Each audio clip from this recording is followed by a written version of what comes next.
Hello, and welcome to the latest Control Risks Expert Insight. Today, we're joined by Shawn Van Slyke. Shawn is a principal with Control Risks Crisis and Security Consulting Practice for North America, based in Washington, D.C.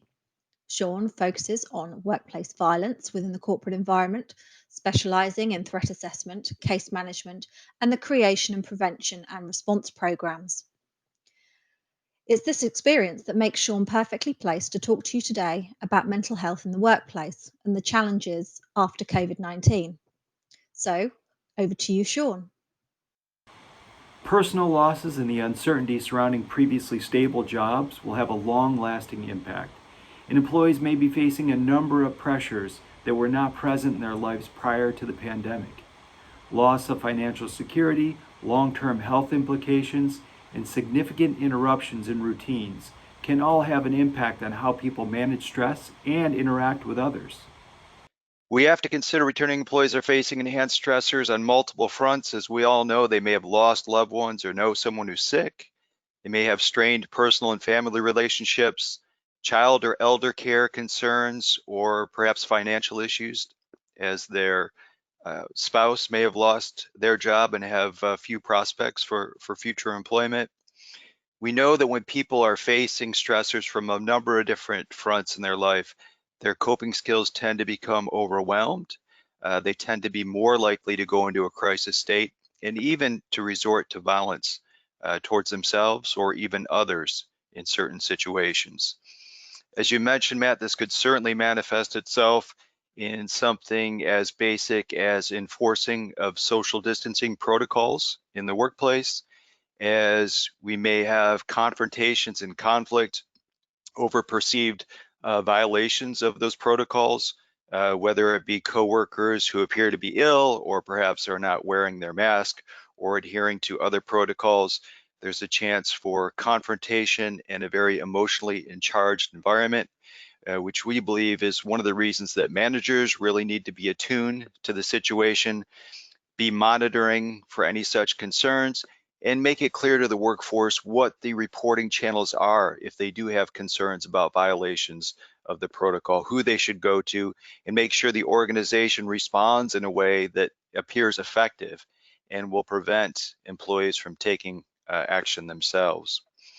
Also, I think when we start to try to monitor and triage from the perspective of managers and HR professionals, some of these problematic behaviors that may result from these increased stressors, certainly we consider it from really a continuum of problematic behaviors and how seriously they should be taken. You know, they may be as basic as performance and productivity issues around missing deadlines, absenteeism, tardyism, or perhaps difficulty concentrating, to more serious concerns around isolation, withdrawal, irritability, and beginning to get to the types of behaviors that may require the involvement of your multidisciplinary threat management team to make a decision of just how serious the potential for violence may be and what type of intervention strategies might be most appropriate. And that's going to be especially true if we start to see behaviors that exhibit a degree of hostility, perhaps threats, or escalated conflict in the workplace. We know, again, we always preach from the standpoint of early recognition and intervention to prevent these situations from escalating and becoming more serious.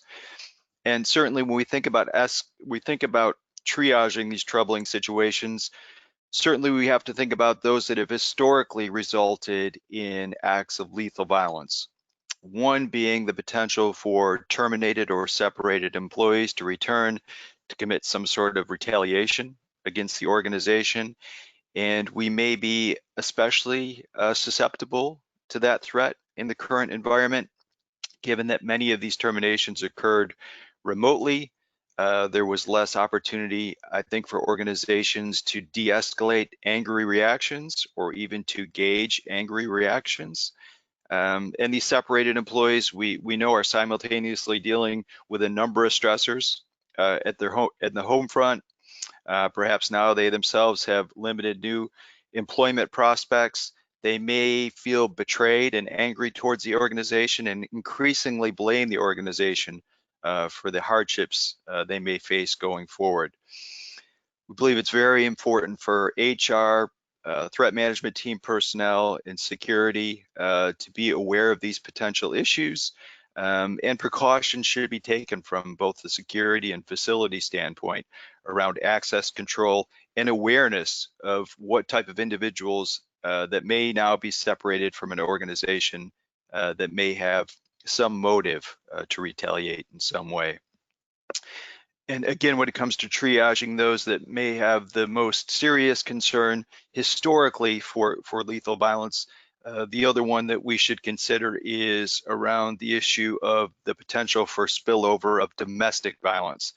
Certainly domestic violence is the lesser publicized public health crisis our country is dealing with right now, and these situations have incubated over the past few months. Now we're dealing with the return to work of domestic violence victim employees, and it may be their first real chance to leave the abusive partner.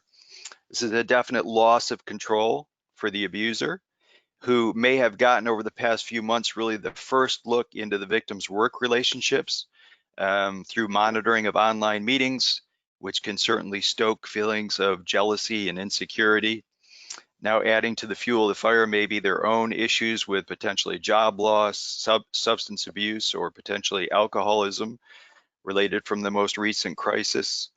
And then especially if we're considering situations where victim employees are using this return to work as their opportunity to leave the abusive spouse, to move out, or even to obtain a restraining order.